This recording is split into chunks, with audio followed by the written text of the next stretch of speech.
it's an easy restructure to make it cap compliant for the next 2 years, and that's what I'm focused on. I would try to get Isaiah Simmons. He was a high first-round pick a few years ago as people weren't really sure where to put him. Safety, linebacker, rusher. He can cover the slot. He is an unbelievable athlete out of Clemson. Yeah. The problem is the Cardinals haven't figured out a way to use him, and he has been a huge disappointment there. But if you're talking about a guy who can be put in a million different places, who better to utilize that guy than Bill Belichick? I'm sorry. I have my criticisms of Bill, but as far as figuring out how to use people, he would get the best out of Simmons. He would bring that athletic, dynamic sort of guy on the second level of this defense. You can match him up depending on the opponent.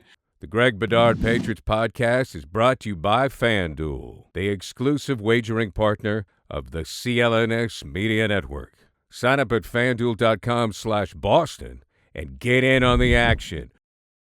Like I'm trying, and Monty Ossenfort, former Patriots personnel exec, is now the Cardinals GM. He probably wants to start fresh in a lot of ways. Go get both of those guys. Mills, I'm banking on getting a number one cornerback, so I don't really need him. He's in a contract year. That saves you cap money. Like, whatever combination it is, and people can get it lost in the minutia about, like, what round, and I'm not doing – whatever. I don't really care. Just freaking get the deal done. Bring me a number one receiver and bring me a dynamic playmaker on defense to go along with the number one cornerback that I just got. Now we're cooking with gas. Yeah, I'd be in on D-Hop, no doubt about that.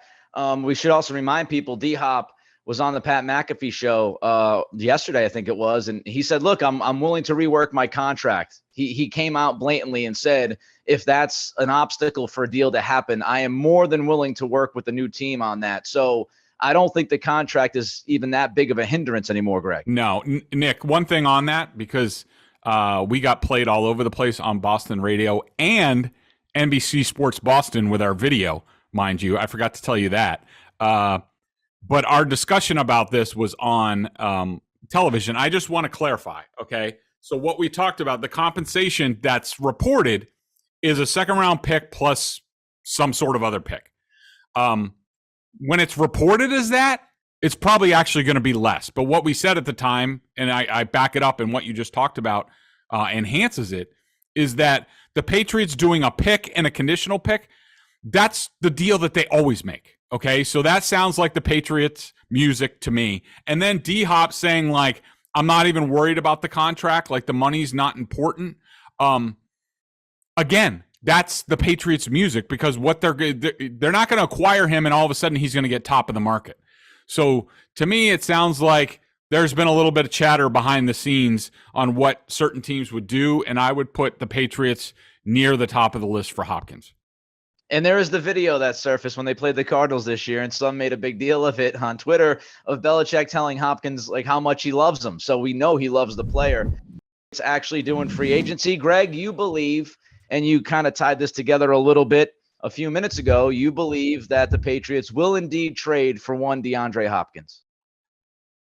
Yeah, I mean, I'd love to tell people that I have this from 8 different sources. I don't. It's just a gut feeling I have from, talking to people around the team. And also we talked about, the deal that the Cardinals are looking for, and that Hopkins isn't looking for a new contract, even though we'll see how that is, because apparently I think he has signed with a new agent. I haven't looked that up, but if it's Drew Rosenhaus, you can put it to the bank that he's going to the Patriots, because Drew loves to play with Bill Belichick.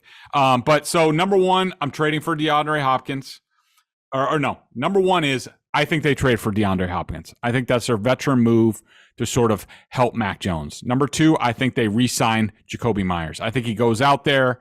I don't think he gets blown away. I think the market will dictate that, like, look, Jakobi, you're a nice player, but you're not dynamic, and we're not paying for dynamic. So I think both sides find a way to make it work, that he comes back and he's Mac's security blanket, which I'm not sad about.